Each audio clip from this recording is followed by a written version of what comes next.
Welcome to A Guided Life podcast, where we talk about all things spirit and life. I'm your host, Laura West. Through a mix of solo and interview episodes, I want to showcase all the different ways the spirit world helps guide our daily lives. Whether it's through intuition, signs, mediumship, channeling, the mystical, or the paranormal, our altruistic spirit guides and other members of our loving soul team are always there, ready, able, and willing to guide us. Welcome back to another episode. Today, I am joined by Larry Kesslin. Larry is a speaker, coach, and author of The Joy Molecule. Hi, Larry. Thanks for being with us today. My pleasure, Laura. Great to be here and excited for the conversation. I am too. And I'm ready to just dive right in. And your work asks some pretty fundamental questions like, what does it mean to be human? How do we find peace? And why do we need one another? But before we dive into those, what happened in your life that led you to start asking those questions? Oh, that is a really interesting, long story that I'll try and make as short as possible. So two major situations in my life, both significant volunteer experiences. One at the age of 29, where I went to Aspen, Colorado with 85 inner city kids to volunteer. I took 12 of them from the Henry Street settlement on the Lower East Side of Manhattan, and I was working for General Electric at the time. And I spent a week with them teaching them how to ski. And I came home on a Saturday night, went to work on Monday after 4.5 years working for GE, and called my boss Monday night and said, I'm done. And he said, what do you mean you're done? I just spent a week with 85 kids that have so much less than I did as a kid. And they were so much happier than I am. And this is not for me. I'd been studying people my whole life. I've talked to my boss years earlier about the makeup of corporate America and the 25% of the people that do everything, the 65% in the middle that do stuff, but it doesn't really matter. And then the 10% that cause problems. I'm like, how do you deal with that? And he gave me an answer that was the truth. He said, I'll leave the 25% alone, try and take the top 10% of the 65%, move them into the 25%. And I spent most of my time managing the noise. And I'm like, I don't want to do that. And I kept looking at all the people in my life that had a life similar to what I wanted, and they all own their own business. So I said, if I'm going to be an entrepreneur, I should just go. And I was living in New York City at the time. I was getting involved in some network marketing and some other stuff, and I just needed to go out on my own. And I spent 5 years figuring it out. Like, met a guy, started a radio show that led to a whole bunch of other stuff. And I got on the entrepreneurial journey. It's been 33 and a half years. And for 20 of those years, I owned a business with 3 other partners to start. Then I went to 2 other partners, and I went down to 1 partner. And that business was all around peer collaboration. So I taught a lot of business owners how to run their businesses by putting them in a room with other business owners so they can solve their own problems. So I was good at selling the stuff. I was good enough at facilitating the meetings. And as the company grew, I hired other people to facilitate the meetings. And I was the speaker, coach, author. So this is my 3rd and 4th book. And Success Redefined came after my next experience that changed my life. Lived in New York for the first 47 years, decided to move to San Diego at 46 and almost 47 years old. Kids were 8 and 10 at the time, living in New York City, and decided to relocate to San Diego, California. Had been doing a lot of volunteer work in New York. Started with that trip to Aspen. And I was looking for a cause when I moved to San Diego, and I met this woman who was bringing computers to rural villages in Africa.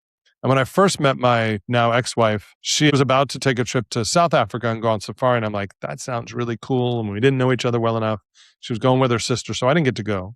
A little jealous. And I'm like, someday. So I meet this woman in San Diego who's bringing computers to rural villages in northern and eastern Uganda. And I'm like, that sounds really cool. I'm a tech guy. I've been coaching. My company ended up developing peer groups for companies that resold technology for IBM and Cisco and Microsoft and all those people. And that's what I built my life around. And I ended up going to Africa in 2012. And I went to volunteer. We went for a month. My kids were 10 and 12 at the time. And we spent a month in rural villages in Uganda, Kenya. And that changed my life. I saw people that were happier than anybody I know. Huh. And I came home and I'm sitting in JFK Airport saying, what did I just experience? And then 7 weeks later, I went to a conference in Mexico all about social impact. And I was asked 3 questions that changed my life. And those 3 questions were, what is poverty? Who gets to define it? And why are we trying to fix it? And my mind was blown, like absolutely fundamentally just, I could not comprehend my definition of poverty, which was synonymous with misery. And when I was in Africa, I saw some misery attached to poverty. I did. But I've also seen misery attached to great wealth. And I also saw joy attached to poverty and happiness. And I'm like, this is just way too confusing. So I started to realize that we define poverty the way that we define it. And why do we define it that way? I don't know. And why we're trying to fix it, I think we're trying to make other people look like us so we feel better about the way we live our life. And many times they're not asking to be fixed. And it's like, who are we to go to Africa to tell them how to live their lives? I ended up adopting a young man. His name is Armstrong. So this is 2012. And Armstrong now lives in San Francisco. He's trying to get back to Africa. He's married with a couple of kids. But he said something to me about 9 months ago that will sit with me for the rest of my life. And he said, Mr. Larry, I'm his dad here in the United States. And he's like, Mr. Larry, I met him when he was 24. He's 38 now. And he's like, well, if I'm back in Africa and I get sick, I know exactly who's going to take care of me. Everyone will take care of me. In the United States, if something really bad happens to me because he's having some health issues, I have no idea who's going to take care of me. We're not built that way. And the reason we have homeless and the reason that we have all these nonprofits to help the homeless is because we don't care for them the way that they do in other cultures. And when I go to other cultures, I feel different. I feel a sense of community that's different than in San Diego. I love San Diego. Yet San Diego is not the most community-centric city in the world. There's a lot of people that live here that want to swim in that big thing called the Pacific Ocean. And they come here to exercise. And I love to cycle. And I know lots of triathletes and involved with Challenged Athletes Foundation, all of that stuff. And very privileged, very linear, very, I don't know, just different. But I love living here, but I have to create community. When I was in Africa, it was kind of built into society. So you asked me what changed my life, what brought me to this place of how I've been on this journey to try and figure out who I am. And most importantly, why am I here? But our culture focuses mostly on the what. So Success Redefined was published in 2015. I get back from Africa. I do a TEDx talk in 2014. Crazy things happened. Ended up pulling my kids out of school in 2015 for a semester. We traveled around the world for 6 months. Wow. When I got back, I wrote Success Redefined. And as writing the book, actually, I must give Susan Saba credit. She wrote the book. She interviewed me. I paid her to write the book. She helped me rewrite my second book. She's a wonderful writer. And she said at the back of the book, on the cover, it says, connection plus purpose equals joy. That's the blue and yellow intersect at green. And I've been on this joy journey for over a decade. And happiness, and what does it mean to be happy? What does it mean to be joyful? And I've asked lots of people their definitions, and it's crazy how people define joy and happiness. That's another conversation. So I end up writing in the back of the book, conscious connection plus purpose equals joy. And Susan says, that's C2P. I'm like, okay, that's C2P. She says, well, Larry, if H2O is the water molecule, then C2P must be the joy molecule. I'm like, that is cool. So that's where the name came from. And that's why it's a water droplet. And that's why it's C2P in the middle of the water droplet, is it's H2O is the water molecule. C2P is the joy molecule. But when I started writing the book, I started thinking about all the people that I'd met that have joy. And I equate joy to having inner peace. And I equate happiness to moments of situational good feeling. So you feel happy when things are going the way that you'd like them to go. And some people can be happy all the time because they're not attached to outcome and they just experience what they're experiencing. But the joy part, to me, is a knowing. So I started to look at all the people that I knew in my life that had a sense of peace. And they all knew what they were, what they did for a living. They knew who they were, which is their values, their priorities, and everything in their life. And they knew why they existed. And that's how I define joy, is knowing those three things: what, who, and why. So when you know these three things, that's my journey. So that's the arc of my journey. I go volunteer. I realize there's happiness out there. I don't have it. I want it.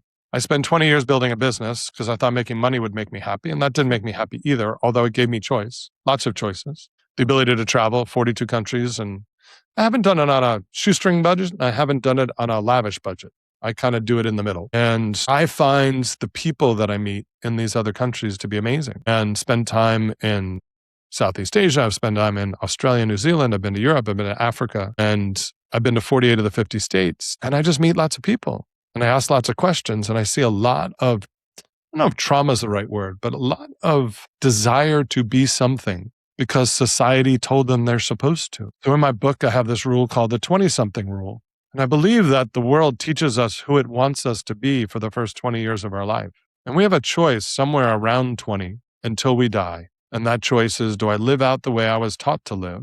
Or do I figure out who I was born to be? So do I just live out my training? I call it basic self. You were trained to be a certain way, and 1 out of 1,000 are taught to be the person they were born to be. And the rest of us have to figure it out or not. And there's no right answer. There's no better or worse. There just is. And if you get to that place where you know that your mind is a tool to be used, that your identity is this thing that allows you to live in society comfortably. And your ego is the thing that protects you and keeps you safe and has all these great benefits to it. But if you know that you're not your identity and you're not your ego, which is the third lesson in the book, my identity and my ego cover up my joy. Joy lives inside of all of us, as does enoughness. And what I've learned on this journey is that I covered that joy with all these barriers for me to allow joy in, or to allow the joy that's already inside of me out, however you want to look at it.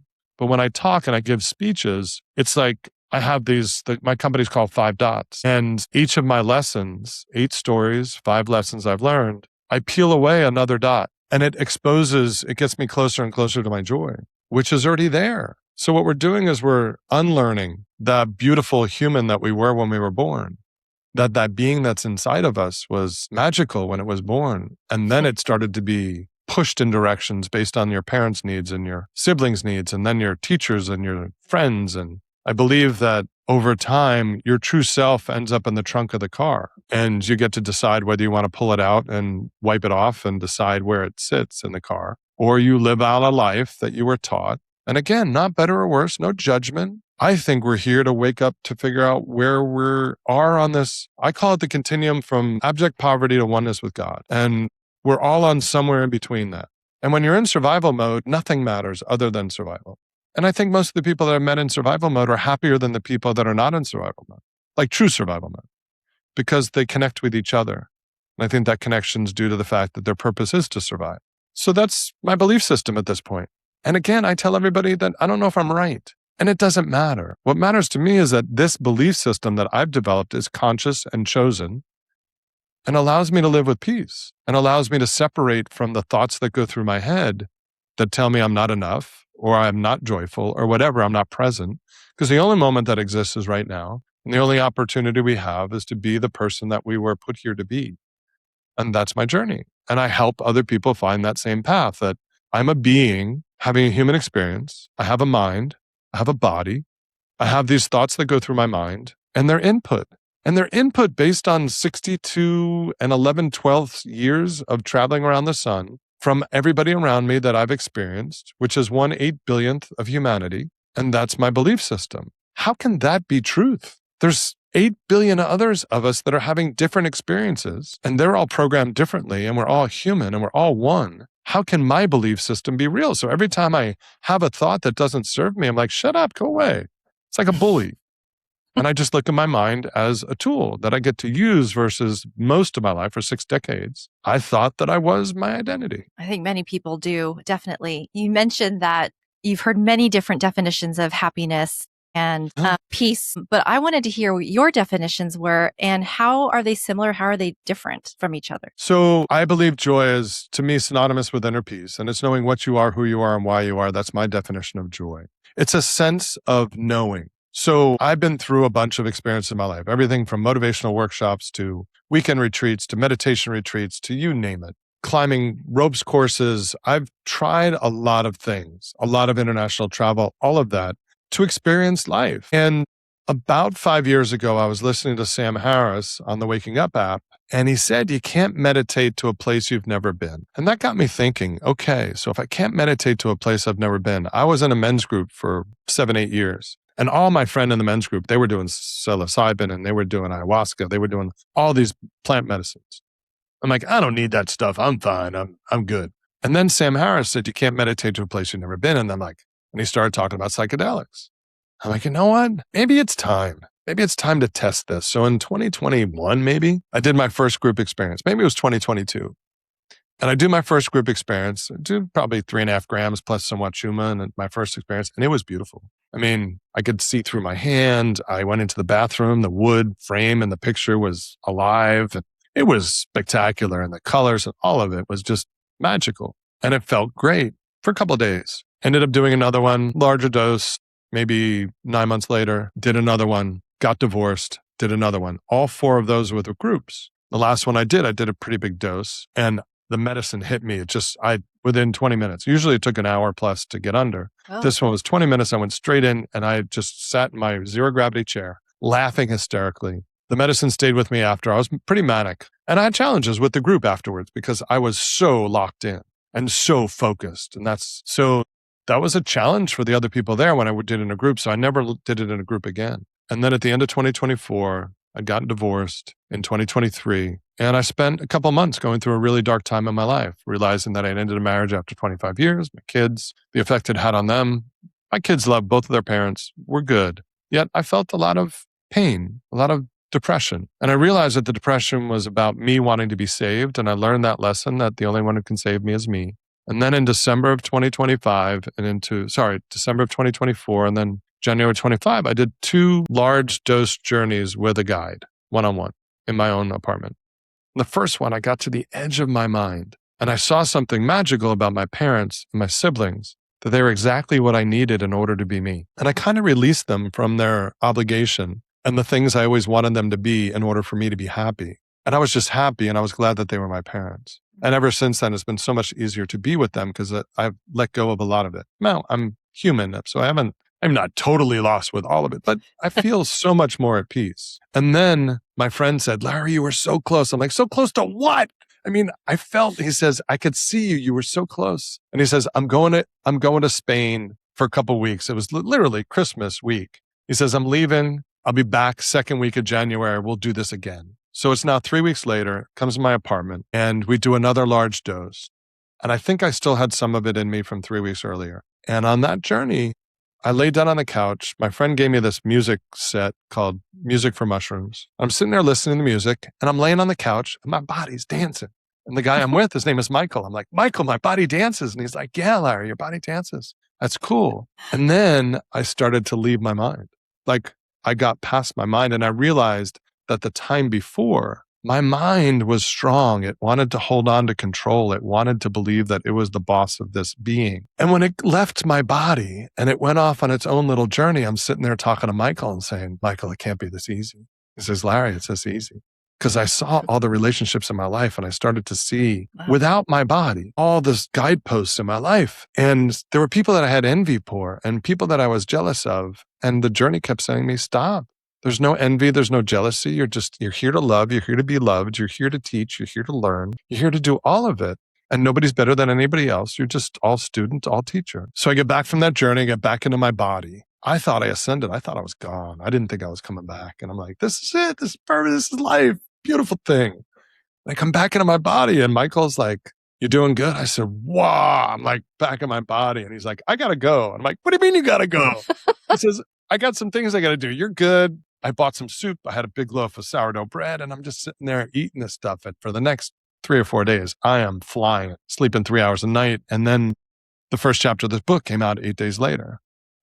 And then I went to a workshop that I'd gone to before the psilocybin experiences. And I went to the second stage of it and everybody's like, what happened to you? And I just had this light about me, just this knowing. There's a difference between thinking you're spiritual and knowing you're spiritual. And that's what happened to me is I knew that I was a being having a experience in life and that my mind was a tool for me to use. Now, it took me 6 months to integrate everything that I learned on that journey. And I did work every week for an hour or two with my friend Michael, and he's been a great friend to me. And he's taught me that you can have joy in every moment, no matter what's going on. And my daughter went through a really hard time at the end of that year. So this is January, I did the experience. I go to this workshop 2 weeks later. After building a house in Mexico, the weekend I wrote the first chapter of this book, I'm in Mexico. It's 3:15 in the morning. I'm in the second floor of this guest house that we're staying at with 25, 30 other people, and we're building a house for a needy family. So I'm down there on a house build. And then I go to the workshop the next week for 5 days, and I'm totally a different person. And then a month later, I meet the woman that looks like I might spend the rest of my life with. And just in this whole experience of openness and love and being versus needing. And now those things come back to me. And then the end of that year, my daughter went through a really challenging time. I don't need to go into the details, but she challenged me. It's like, you dropped all your generational trauma on me, blah, blah, blah, blah, blah. And I thought about it and I said, you're right. I did. And I had to deal with that when my parents dropped their generational trauma on me. And you're 25 years old and it's now time for you to choose. Which part of you do you want to keep? And which parts of you do you want to get rid of? Because now's the time to do it. Decide who you want to be. Don't accept what you were told. And she's now 26. I'm going to go see her in a couple of weeks. We're going to spend some time together in Denver. And I'm looking forward to just being with her and helping her see what she doesn't see. And it's just amazing to help. But it taught me that I could be with her. And there were times when I was her scared little baby dad. And she's like, Dad, you got to get rid. I mean, it was insane, but it taught me so much that we're so resilient. And when I talk to my clients, there's this basic self, conscious self, highest self thought process that I was taught. And basic self is my inner child. Conscious self is my adult decision-making brain, but still brain, still thought. My highest self is my knowing. And I've come to the conclusion that my knowing has 5 basic characteristics. My knowing is love. My knowing is total abundance. My knowing is grateful. There's no gratitude lists. A gratitude list to me is to convince your mind that you're grateful. Your knowing is just grateful. My being is present and my being is neutral. My mind creates everything else. Now, not good, bad. I'm not judging it. I'm just trying to explain it so that I can live in this way that brings me peace. And that's what brings me peace. When I just look at my thoughts and say, I like that one. I don't like that one. And I can choose which ones matter because they're all just, to me, repetitions of everything I've seen, heard, felt, thought, tasted in my life. And they only have meaning because my mind gives them meaning. And for someone who doesn't understand this, it's like, Larry, what are you talking about? So my project right now, what I'm working on, is that there are people that live here and there are people that live here on this ascension ladder between abject poverty and oneness with God. And the question is, how do I talk to the people that are at a different place than I am without making them feel like they have no idea what I'm saying? Mm-hmm. So how do I speak English to people that need to hear English when I'm learning Japanese? I'm learning a different way of being. And it's been fascinating. It's really been fascinating. And finding clients has been fascinating. They're just showing up. People I've crossed paths with in the past that see a difference in me or always enjoyed being around me. And I wasn't a coach, but they needed coaching. So I did it and now I do it as a career because it's what I was gifted to do. I see things that other people don't. I see patterns that other people don't. I can help people see the flaws in their own thinking. And I have no desire to go into their past and dig up their stuff. I have no desire to be a psychiatrist. I just have a desire to blow up their belief system as it lives and teach them a new way to think and to let go of their attachment to outcomes, which is what I think causes a lot of pain in our society. Having intention and having expectations or desires is fine. Working really hard is great. Being in a beautiful marriage, it's not about living on a mountaintop by yourself and being in isolation. It's about not having those experiences define your happiness or joy, is to decide how you want to experience it. So you asked about the definition of happiness and joy, and I've had so many people tell me that their definition of happiness is my definition of joy.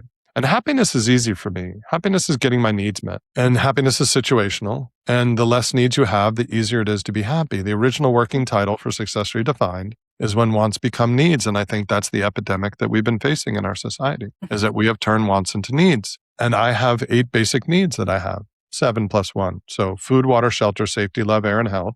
And some of us need sex. So those are the 8 needs that I have. Maslow's hierarchy of needs. We learned that in nursing school. The truth is that Maslow never created a hierarchy of needs. So the hierarchy of needs, I've done a lot of research and my TED Talk was about Maslow. Maslow only created a structure. Some people wanted to use it in the corporate world. They took his structure, turned it into a hierarchy of needs and gave him attribution. But when he died, he wasn't talking about self-actualization. He was talking about self-transcendence. So that abject poverty to oneness with God is Maslow's continuum in my mind. If it was never a hierarchy of needs, what is it? And I have a book in my head. My daughter asked me, what does it mean to be human? Why are we really here? And I wrote a fable, a father talking to a daughter about why we're here. And I think we're here to wake up to where we are on that ladder. And that ladder starts with food, water, shelter, and safety, which is survival. It moves up to love and belonging and self-esteem, which is me. And then self-actualization and self-transcendence, I call ascension. And the difference between me and ascension. So survival is easy. You're you against the planet. If you don't survive, you're gone. Once you get past survival, you're stuck in this, I need to be loved and I need to feel good about me based on the external circumstances going on in my life. That's love and belonging and self-esteem. The people that get past that realize that I don't need anything from the outside world because it's all an interpretation anyway.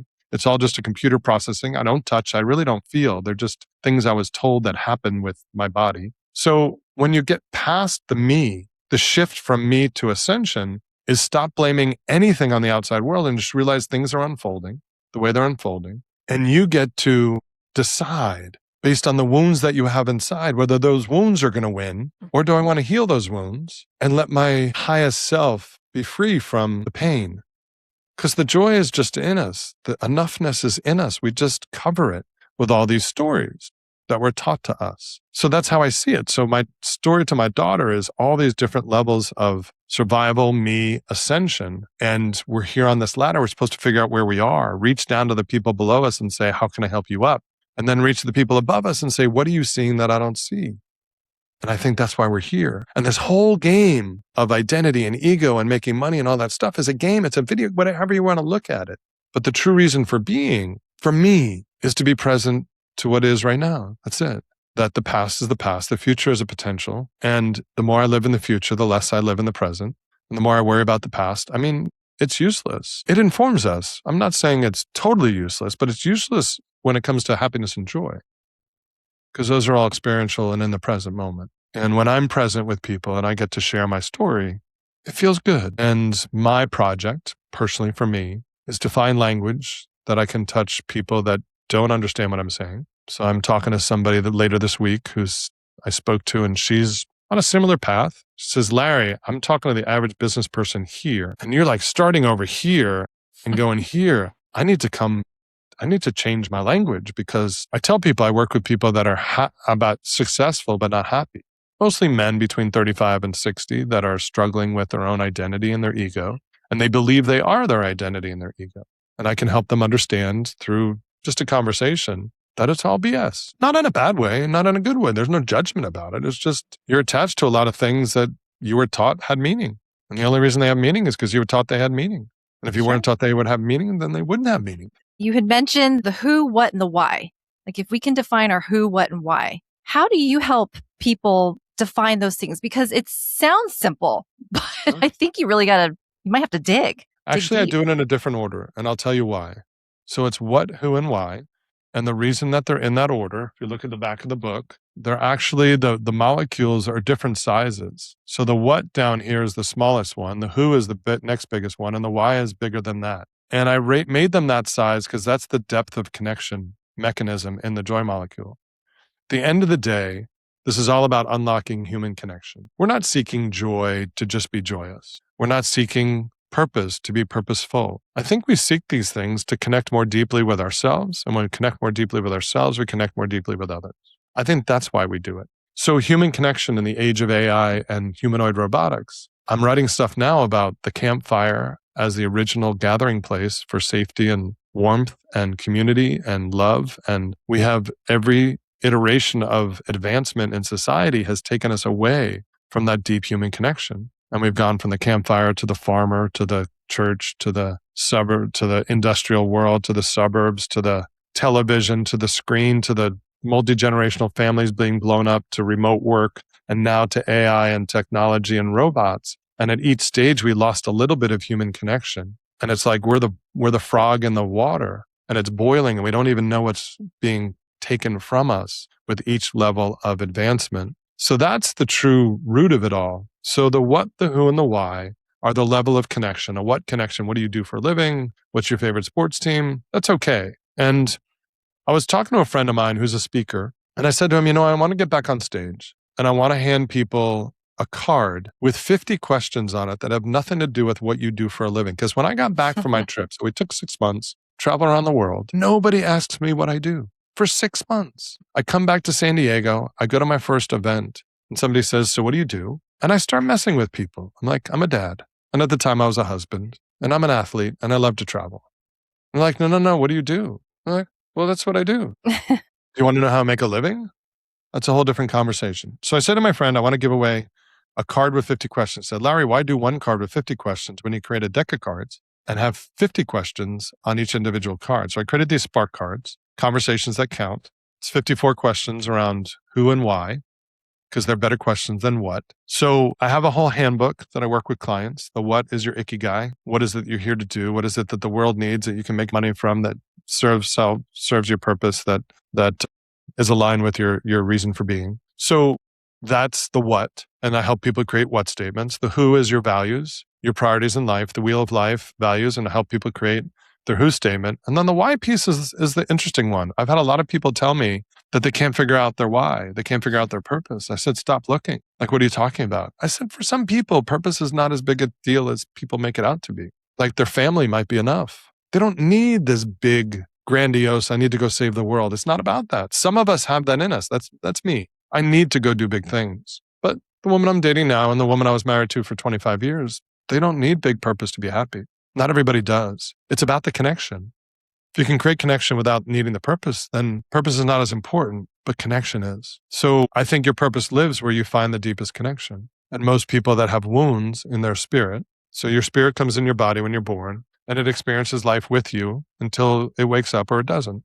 And if it wakes up, it gets to know that it is the one that has agency over thought. That's the word that I use. So 2025, my mantra was quiet mind, skillful mind. So I'm going to create a thought. It should be a good thought. And when it's not creating good thoughts, it should be quiet. This year, that worked well. But this year, it's like agency. When a thought comes up, I get to decide what I want to do with it versus quiet mind, skillful mind. It doesn't have to be skillful all the time. I just have to have agency over what I do with those thoughts. So that's where I try and help people understand what is their why.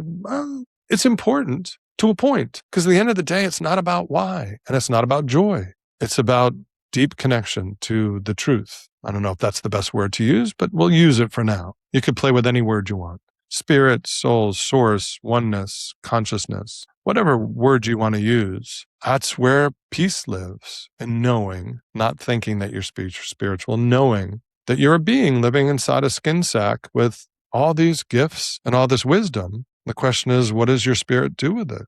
And that's where I've been practicing for the last, year and a half, figuring out what is the message, who are the people that want help, what are they saying, how do I connect with them at a deeper, more meaningful level without them getting scared, how do I help them on their journey. I did 2 events with clients 3 weeks ago. One was a Padres game with a client and his wife, his business partner and her wife, and some clients. And I walk into the suite and I meet his wife. And she says, "What's your name?" I said, "I'm Larry."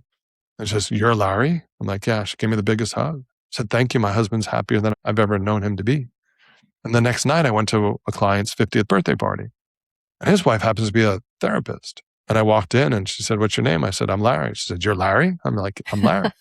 And she's like, "Thank you so much." She was like, and I'm like, that's why I do what I do. It's because I'm helping people that have struggled with peace their whole life. And I help them realize that all the things they say they're doing to get what they want is actually keeping them from getting what they want. Family's number one priority. Really. Let's log your activities and see what you're doing. So when you're with your kids, what are you thinking about? I'm thinking about some client meetings that are coming up. And why are you doing that? Well, because I was taught that as a kid, when you get to the finish line, you're not done. You got to keep running until you're exhausted. And then, so that translated into adulthood is that I'm going to deliver a prospect 300% of expectations because I can. Like, great if you can, but what if you could walk in the room without any preparation at all and deliver 150% of expectation? Then why are you wasting your time preparing for a meeting you didn't need to prepare for? And all you're doing is not being present with your kids and your wife because you're thinking about this thing that doesn't need to be thought about because your active mind believes that by inspecting the thoughts, you'll be better. No. Your body pumps blood, right? Your body digests food. Mm-hmm. Your body triggers muscles. You realize that your body does amazing things. Your body also processes information. So how could God or whoever created us create a being whose mind wouldn't solve all the problems it needed to without it being inspected? We don't need to inspect our heart to figure out whether it's flowing blood every day. We don't think about digesting food. It just works. Is it possible that our mind just works and that the active thought and the active inspection of that thought is the trap of not being present? So if somebody were to pick up your book, The Joy Molecule, what would they find in there to help them through having this sort of switch in their thinking and their mind frame? Well, The Joy Molecule is 8 stories of people that I've met on my journey, the 5 lessons they've taught me. So what I say in the book and when I talk on stage is, these are my 5 lessons. What are yours? So while you're reading these stories, I learned that circumstances not define my joy. I learned in Africa, no matter what. The second lesson I learned is from this woman who was handed $2 million at 26 to go change the world, Carrie Rich. She's amazing. We're going to write a book together called Redirecting Capital, which is all about young people using their skills to make a difference in the world while making money. So social impact. So that section is all about meaning. My life needs meaning. I needed to peel that off to find my joy.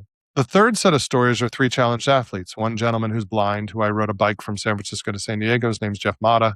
He went blind at 26. He's now 43, world champion jiu-jitsu competitor on the U.S. judo team for 2028. Amazing guy, owns his own jiu-jitsu studio. Great guy. A woman who lost her arm in a motorcycle accident, world champion archer. And then Joe Delagrave, who's the coach of the wheelchair rugby team. So those three stories taught me that my identity and my ego block my joy. So I need to peel away my identity, my ego to find my joy. The fourth lesson is never quit. My publisher lost two of her children before they were 18, one at birth and one at 18 years old. She has two daughters still surviving. She's 80, 79. And she never quit. So that's the fourth lesson for me. I can never quit. And then the fifth lesson for me is a story about a philanthropist who started giving money away 20 years ago when he sold a bank for $500 million. And he realized that the joy was not in writing the check. The joy was in the relationships he developed. And he started writing checks to college students that were first generation college students in Portland, Oregon. And he's scholarshiped over 1,000 young people over the last 18 years. And this year he has his first full slate with 250 kids every year, infinitum. So he's got 1,000 kids under scholarship, $5,000 a year each, forever, $5 million a year with a staff of 3.5 that work with him and his wife. He gets to know all 250 young people, and that is his gift. His gift is the connection. So that section I call the Enough Academy. When we have enough, what is our responsibility to others? So those are my 5 lessons. And I wrap up with another young man that I met from Uganda, and he teaches me about circumstances not define my joy. So those are the 5 lessons. Those are my 5 dots. What are your 5 dots? And then when you know what you are, who you are, and why you are, understand the level of connection. That's the book. The book can be very simple. It's an hour, 2.5 hour read. There's an audiobook version of it on Amazon. I'm here to be a storyteller, to help people see themselves in ways they might not see themselves today, and help them find more lightness and more peace on this journey we call life. Because it's not fun if you live in the expectations of the United States. Our culture of capitalism and Madison Avenue teaching you that if you just had that right house, you bought that nice car, had the beautiful woman on your arm, if you did all those things properly, then you're going to be happy. I can promise you that's not where it comes from. Gratitude, understanding how to be of service, physical fitness, breathing, journaling, understanding what it means to be alive. That's where happiness lives. Appreciation for what we have and what's possible. It's not complicated, but most people think they need to do more. So we keep chasing because GDP's got to grow. And if GDP grows, then the people with lots of money make more money. And the people that have no money don't make any more money. They make the same amount of money. And then the prices keep going up. And it's a mess, in my opinion. It is. Where can people find your books? Everything's on Amazon. So that's where you find the books. The Joy Molecules, paperback, Kindle, and Audible. And Success Redefined is paperback and Kindle. And I'm here to be of service to the world. I have no agenda other than to share what it is that I've learned and hope that I can help some people find some things that they didn't know. So open up their eyes, because I am an entrepreneur at heart. I have built companies and I know what it feels like. And I know the pain I was in when I was going through it. And I didn't need to go through that pain, but I did because it was a lesson this being needed to learn. Like this skin sack had some lessons to learn in this lifetime. And I'm not sure I've learned all of them, but I've learned a bunch. And there's people that help me and there's people I help. And that's the beauty of life. Speaking of people helping, where can people get in touch with you? My website, 5-dots.com is the website. My email is pretty easy, Larry@Kesslin.com or Larry@LarryKesslin.com or Larry@5-dots.com. Any of those reach me. They all come to the same Gmail account. I'm an open book. I am here to be of service. I love helping people find what they're looking for. And to me, most people are looking for connection. So that might be connection to other business people. But at the end of the day, I think we're all looking to connect to ourselves. We just don't know it. Yeah, that makes a lot of sense. Well, I really want to thank you so much for your time, Larry, and for sharing about your journey and your truth so far with us. And I wanted to ask you to help wrap up this amazing discussion. If you had a message for the listener for the time that they hear this episode. I would say the message is to find a way to trust that you are here for a reason and that your being probably has a better sense of that than your mind does. So we all get stuck in thought. And that's why people talk about meditation and mindfulness and quieting the mind. The mind is amazing, absolutely amazing. And our identity and our egos are wonderful things if we don't believe we are them. So having met some challenged athletes that have lost their ability to walk, and they realized the identity they thought they had wasn't really them. It was just their identity. And I think that's the biggest thing. If of all the 5 lessons, that's the lesson that's been the hardest for me to learn, is that my identity and ego are things that I have. They are not me. Absolutely. Well, again, thank you so much, Larry, for sharing with us. I really appreciate you and your time. So thank you so much. Thank you, Laura. It's been a pleasure. And that was another episode of a Guided Life podcast. To connect with me via my socials or for links to my book titled Guided or my card deck called From Your Spirit Guides, please visit my Linktree site at linktr.ee/guidedwest. Thanks so much for tuning in, and until next time, love and light always.